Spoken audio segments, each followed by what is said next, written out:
Before you hear this story, I want you to understand something. This isn't just a story about technology or betrayal or even crime.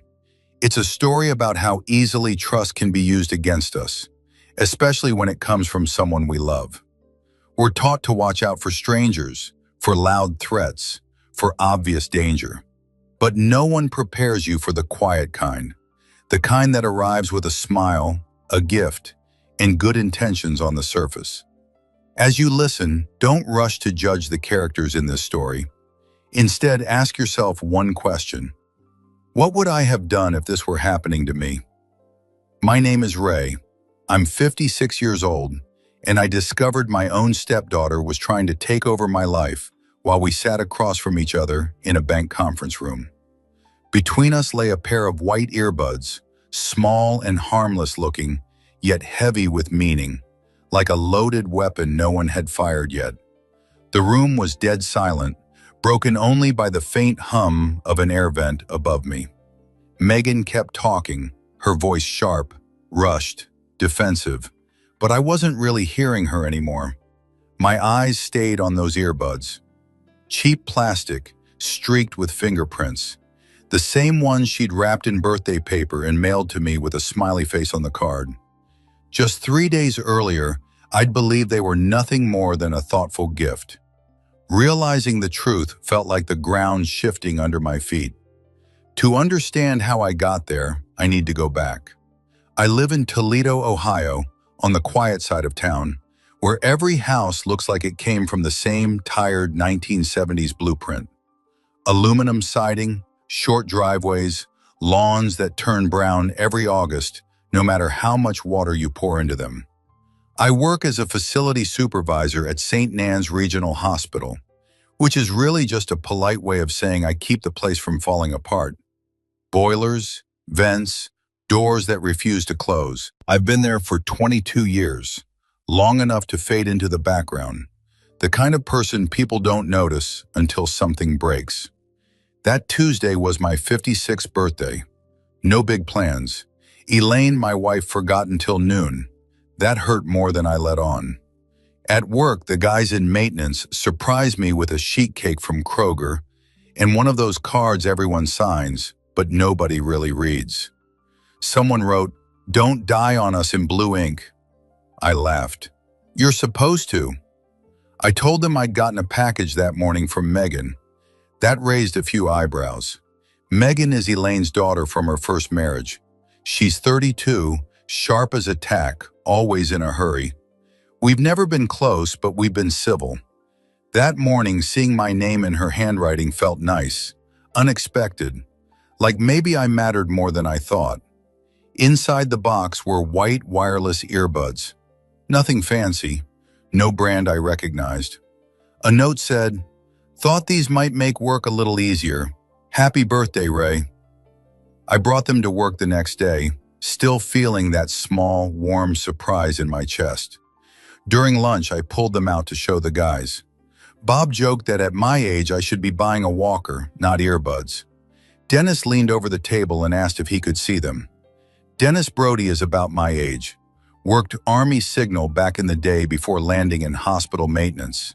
Quiet guy notices things. He turned one earbud over in his fingers, then the other. He didn't smile, didn't joke. His face drained so fast it was like someone had pulled a plug. "Ray," he said, lowering his voice, "where'd you get these?" "My stepdaughter," I said. "Why?" He swallowed, looked around the break room. "You need to take these to the police." I laughed reflex. "What? You think she put a bomb in them?" Dennis didn't laugh back. "I think they've been messed with, and not in a good way." Something in my stomach dropped. Not fear yet, just that cold sense you get when a machine makes a noise it shouldn't. I stuffed the earbuds into my jacket pocket and finished my sandwich without tasting it. That night, Toledo was locked in one of those gray winter spells where the sky presses down on you. Snow along the curb was black with road salt. My boots crunched as I walked to the car. At home, Elaine was watching TV. I almost told her, almost, but I didn't want to sound crazy. I didn't want to accuse her daughter of something I couldn't even explain yet. The next morning, I drove to the Lucas County Police Precinct on my lunch break. The waiting area smelled like burnt coffee. A TV in the corner played the weather. When the detective Harris, his badge said, came out, he looked like a man counting days to retirement. They didn't ask many questions. They took the earbuds into a back room. I sat alone, listening to my own breathing. After a while, I heard a faint electronic sound through the wall, a steady beep, beep, beep. Harris returned with another man this time, younger, sharp, the kind of quiet tech you could tell missed nothing. Without a word, Harris placed the earbuds on the table between us, the way a prosecutor sets down evidence in a courtroom. "These aren't standard," he said. "They've been modified. Audio capture, location data." My mouth went dry. "So, someone could hear me?" I asked. Harris didn't answer right away. Instead, he looked at me and asked, "Where do you usually wear them?" The answer landed harder than the question. At home, in the car, on my walks, during phone calls with my friend Frank about retirement, with my insurance agent, about money, about my health, about everything that mattered. "Don't confront anyone," Harris said. "Act normal." Normal. That was the hardest part. Driving back to work, my hands trembled on the steering wheel.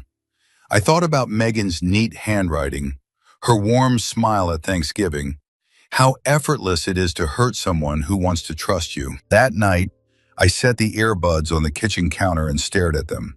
Small, harmless looking, like they couldn't possibly change a life, but something already had. I didn't yell. I didn't call anyone. I didn't accuse. I took a slow breath and decided to listen. I barely slept.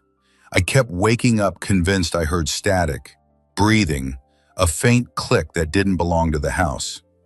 Elaine slept facing away from me, the blue glow of the clock flashing 2:14, then 3:02, then 4:37.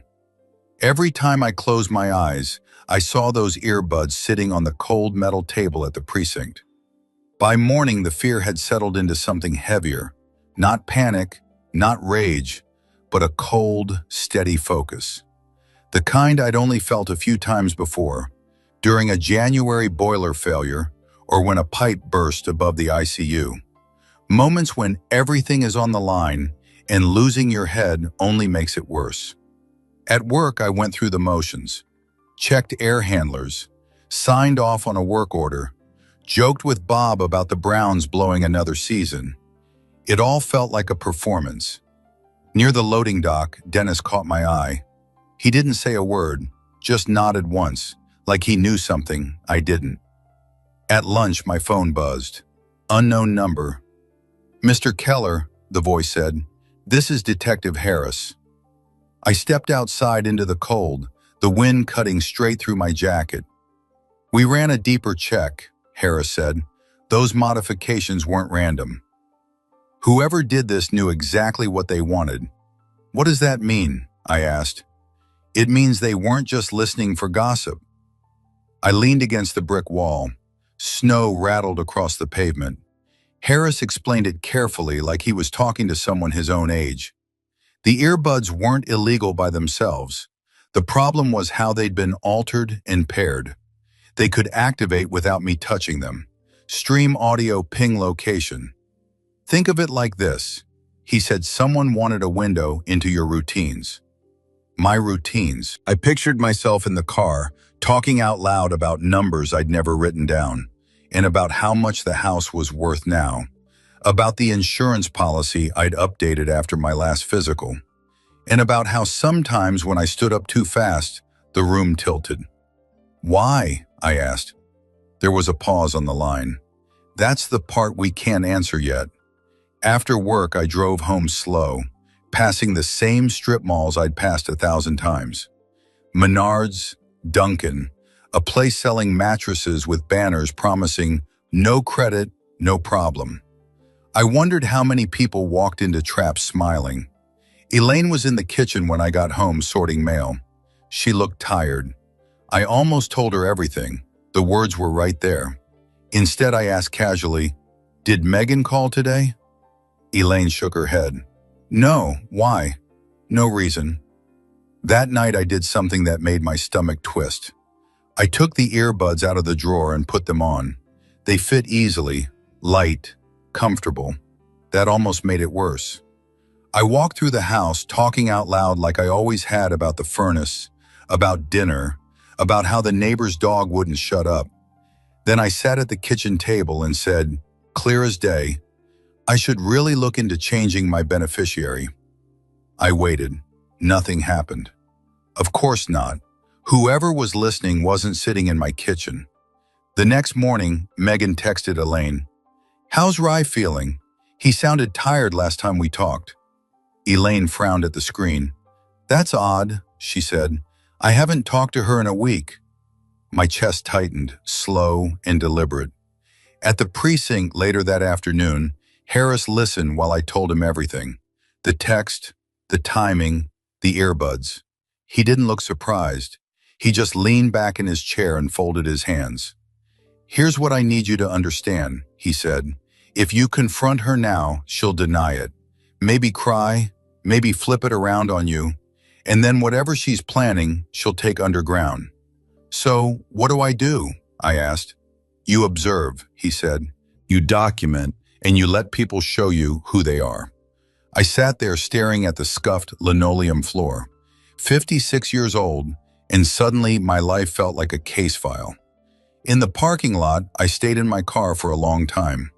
Thought about all the conversations I'd had without thinking. How easy it is to give pieces of yourself away when you assume the room is empty. When I got home, I put the earbuds back on the counter. Elaine picked one up, smiling. "Cute little things," she said. "Megan really surprised you."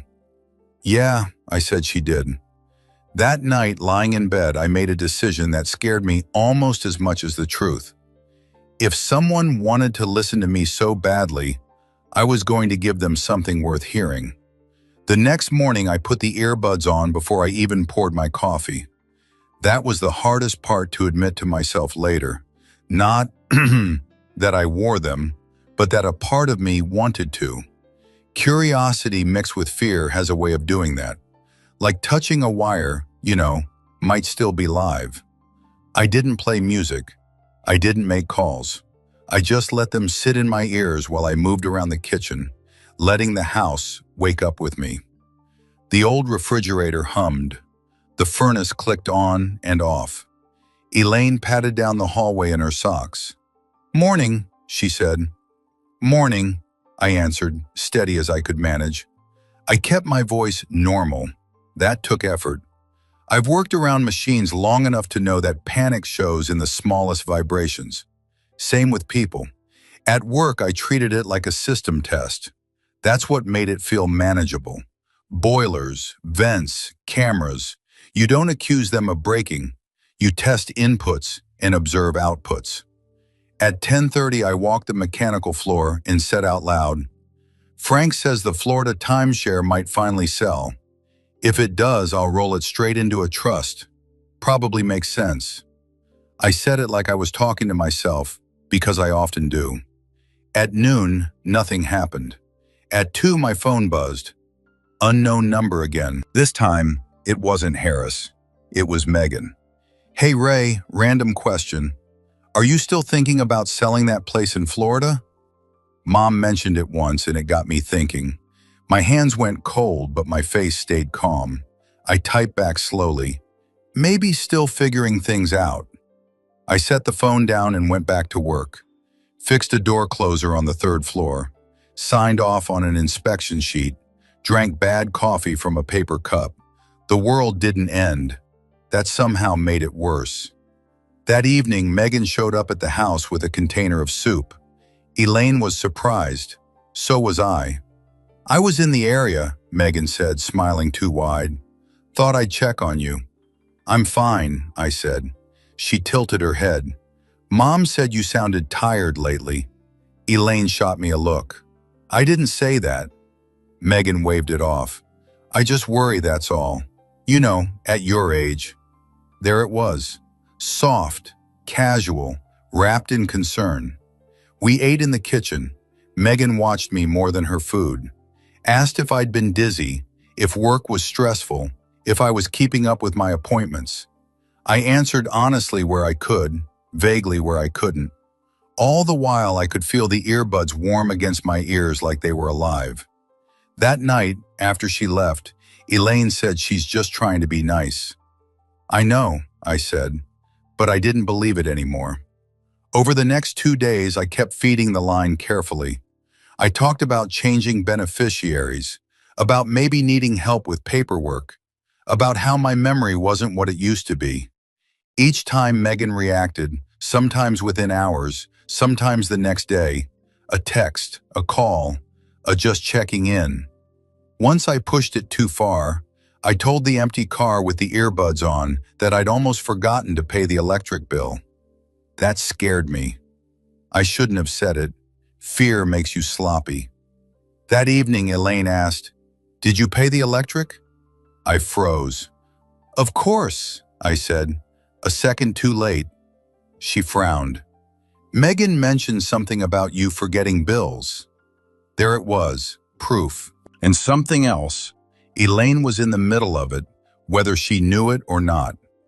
I didn't sleep that night, not from fear, but from the weight of what I was doing. Lying on purpose, manipulating my own family. I kept telling myself it was necessary. That didn't make it feel clean. The next morning, I sang. I sang loud and off-key an old John Denver song Dennis used to hum. I did it while checking the mail, while tying my boots, while walking down the driveway. I sounded ridiculous. At noon, Megan called. "Ray," she snapped, irritation slipping through the mask. "Are you okay?" I smiled alone in the maintenance office. She hadn't asked if she'd asked how.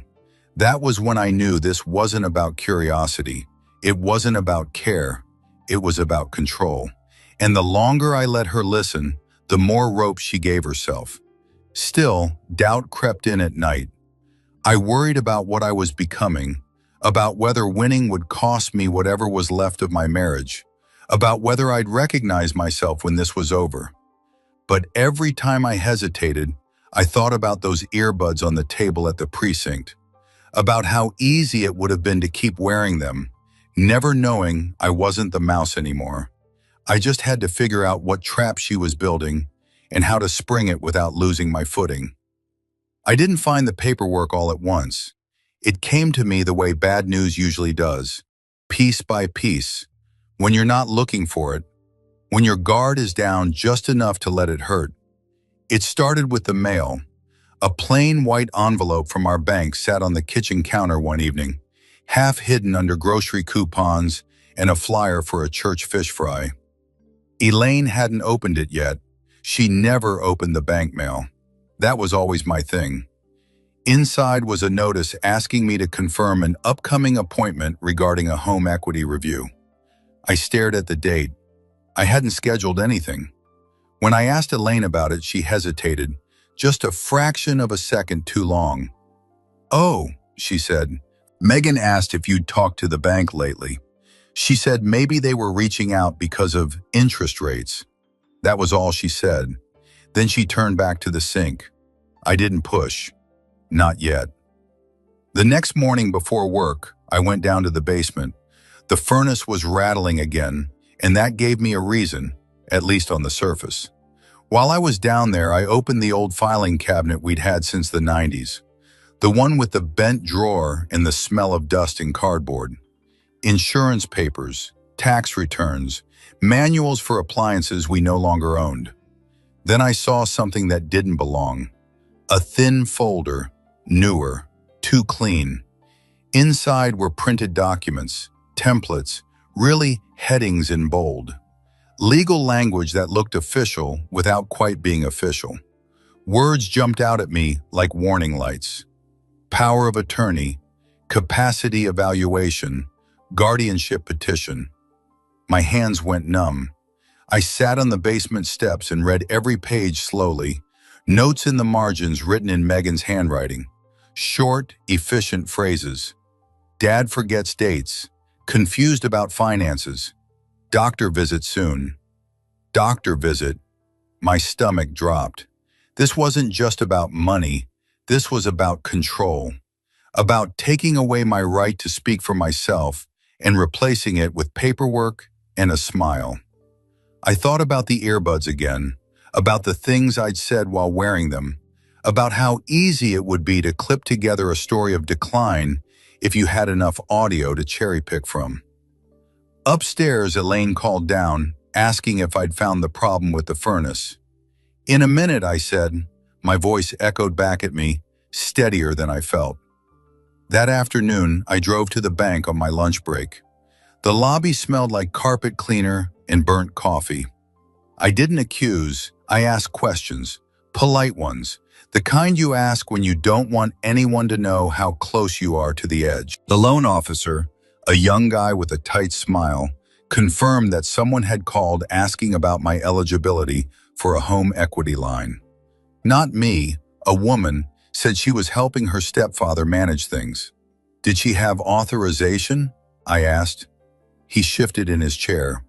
She mentioned you were considering granting it. Mentioned, not provided. That was enough.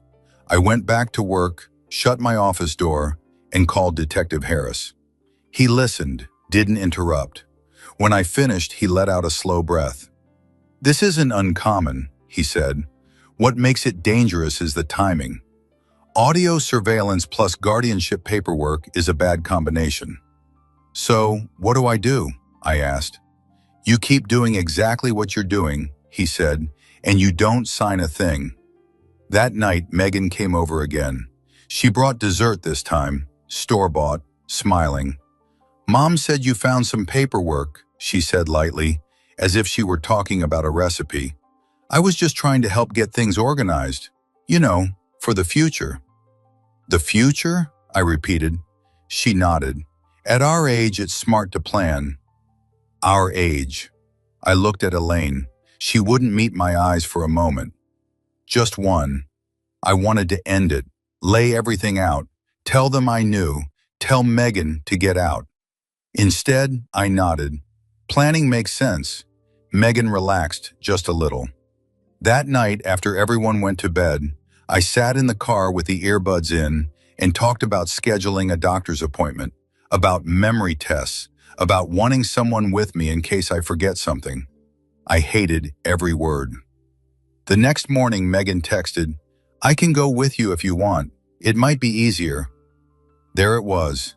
The trap almost closed. I sat in the hospital parking lot, engine off, listening to the wind push snow across the pavement.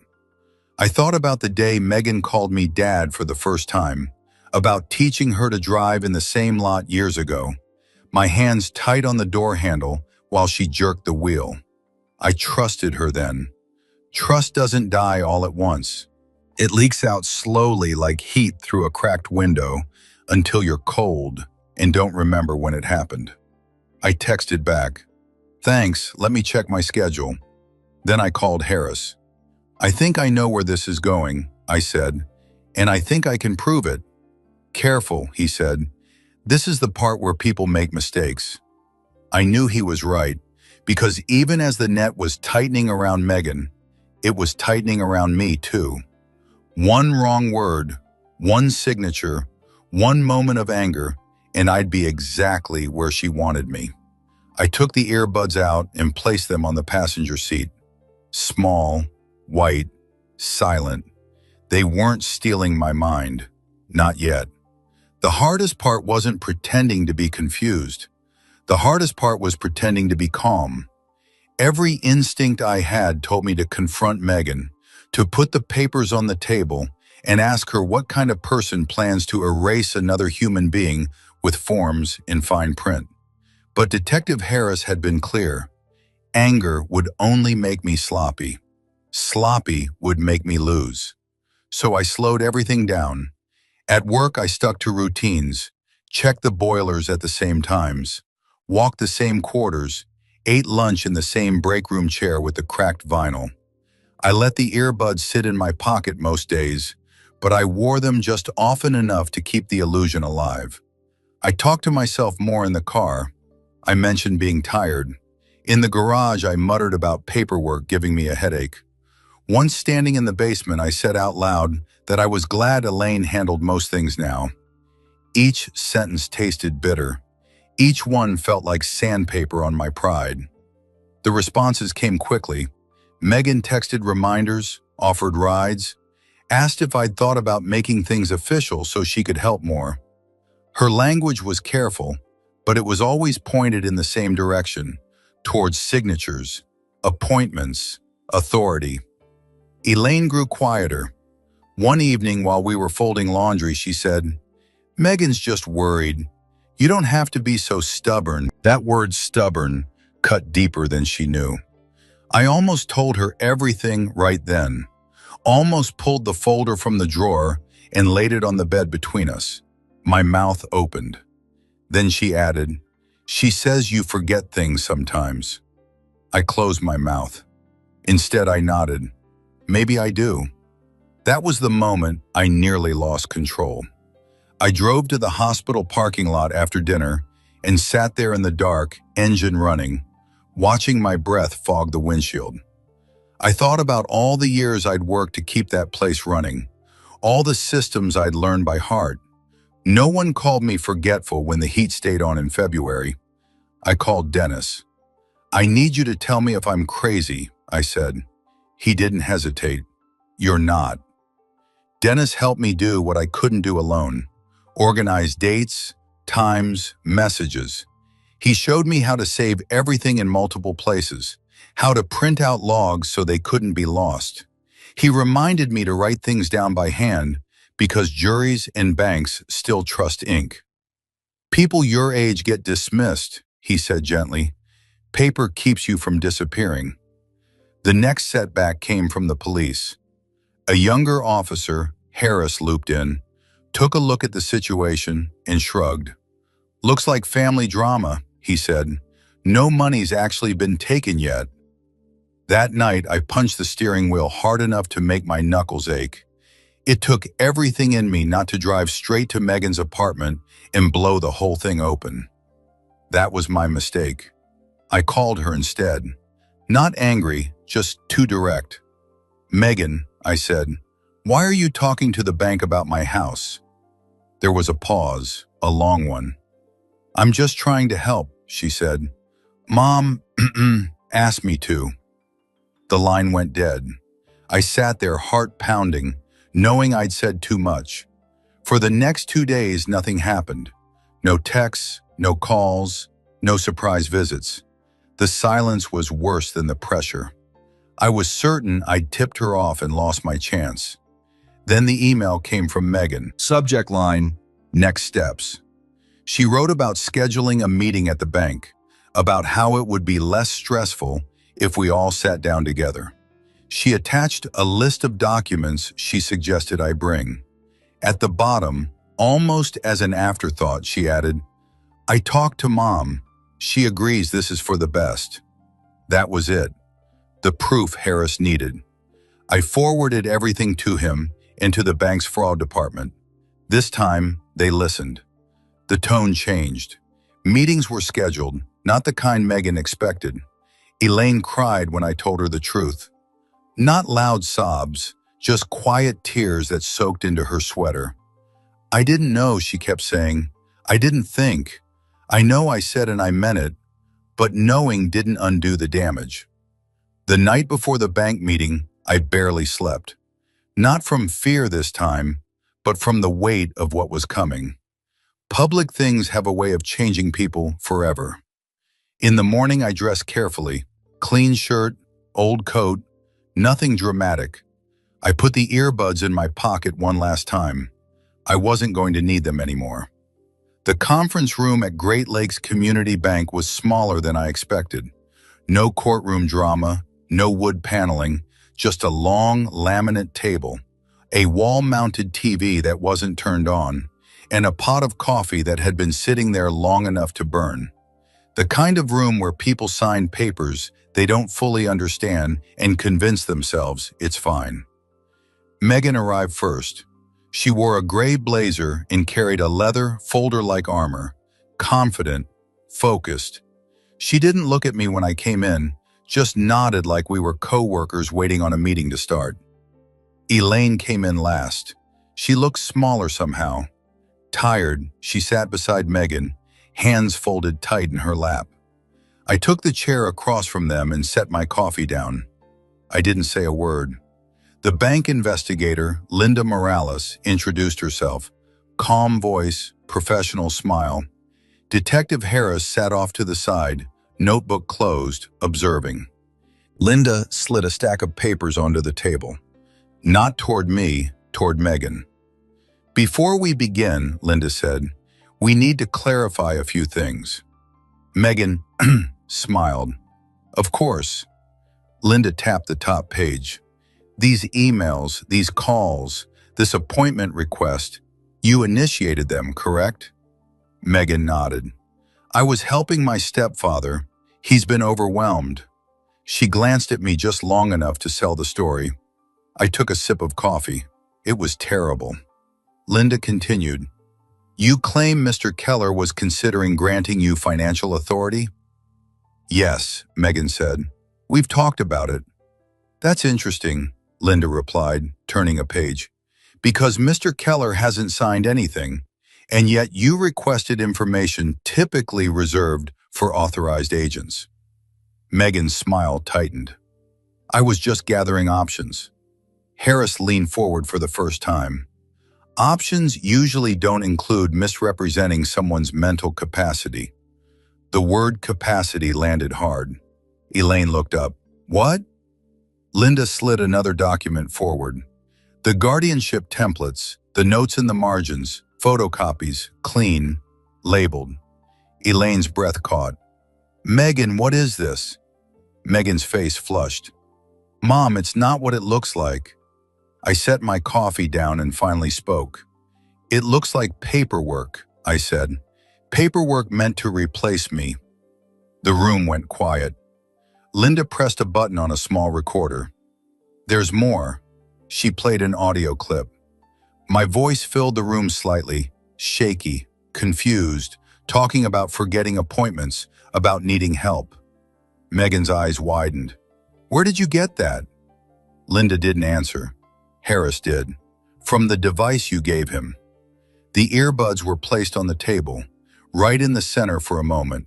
Nobody moved. Megan stood up. This is ridiculous. He's twisting things. He hates me. He's always hated me. I stayed seated. I don't hate you, I said. I trusted you. That did it. Megan's composure cracked. Words spilled out fast, defensive, angry. She talked about stress, about debt, about how hard it was to watch someone decline, about how she was only trying to protect her mother. Elaine stared at her like she was seeing a stranger. Harris let her talk. Then he said quietly, You altered a device to monitor him. You contacted financial institutions under false pretenses, and you prepared legal documents to assume control without consent. Megan laughed, sharp and brittle. You can't prove intent. Linda slid one final printout across the table, an email Megan had sent 2 days earlier. Once he signs, everything gets easier. He won't even realize what he's losing. The words sat there black on white. Elaine covered her mouth. Megan's shoulders sagged. Just a little. Enough. No one raised their voice. No one needed to. Linda closed her folder. This matter is being referred for further investigation. Any attempt to contact Mr. Keller regarding his finances or health will be considered interference. Harris stood. Miss Keller, I'd like you to come with me. Megan looked at me, then really looked. You did this, she said. I met her eyes, calm, tired. No, I said, you did. She was let out without handcuffs, but the room felt heavier after she left, like the air had been sucked out. Elaine cried quietly, The kind of crying that doesn't ask for comfort. I didn't touch her. I gathered my coat. The earbuds were still on the table. I picked them up, turned them over once, and set them back down. As I reached the door, I stopped. "You should have just bought me a cake," I said. Then I walked out. Outside, the wind cut through the parking lot. Snow drifted against the curb. I stood there for a moment, breathing it in. For the first time in days, my hands were steady. The house felt different when I got home. Same walls, same couch with the sagging cushion, same ticking clock in the kitchen that I'd been meaning to replace for years. But the air was lighter, like a window had finally been opened after a long winter. Elaine didn't come home that night. She stayed with her sister across town. I didn't stop her. We both needed space to sit with what had happened, to understand what couldn't be unsaid or undone. I made myself a simple dinner: soup from a can, crackers. I ate standing at the counter, listening to the furnace kick on and off, feeling the quiet settle into my bones. Not the scary kind of quiet, the honest kind. The next few weeks moved slowly but clearly.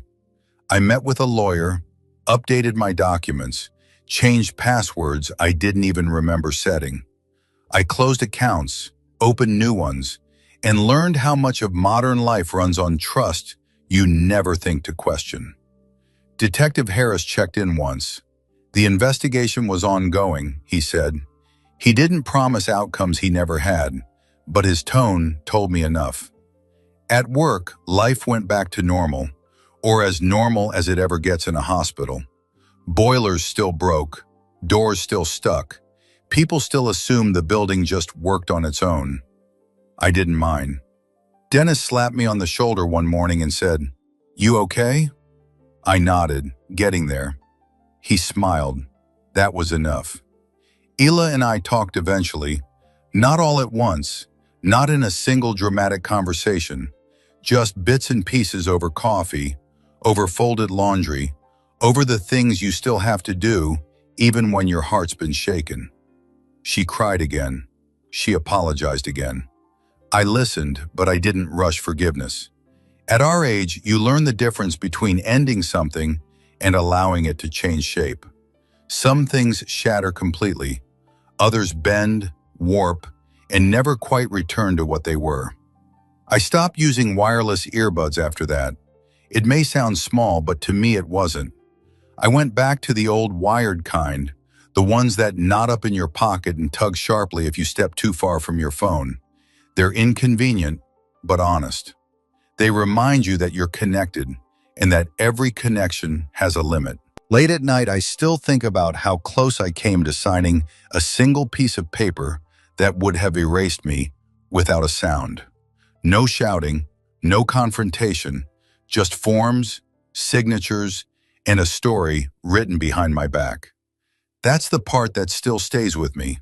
Not the money, not even the betrayal. It's how quietly it all could have ended. I used to believe danger announced itself, with raised voices, slammed doors, obvious warning signs.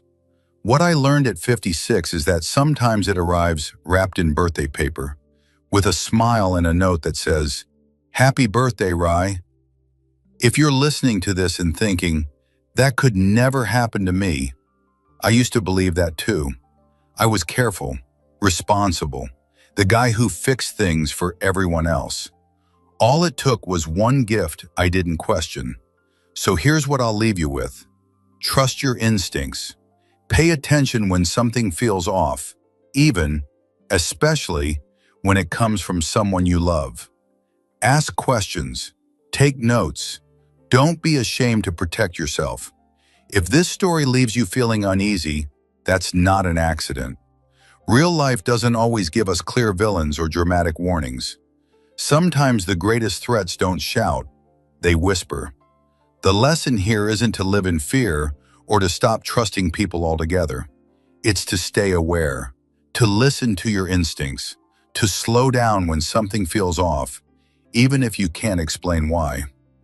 Protecting yourself is not selfish. Asking questions is not rude. Taking your time is not weakness. Strength is paying attention when silence feels too convenient. And if this story reminded you of someone you know, or of yourself, don't keep it to yourself. Talk about it. Share it. Because these situations survive in secrecy, but they fall apart in the light. And remember, your life, your name, and your peace are worth protecting. Thank you for watching this video. Share your thoughts in the comments. I truly value every story and every voice. Don't forget to subscribe to Voices of Uncle Bernard and share this video with your friends.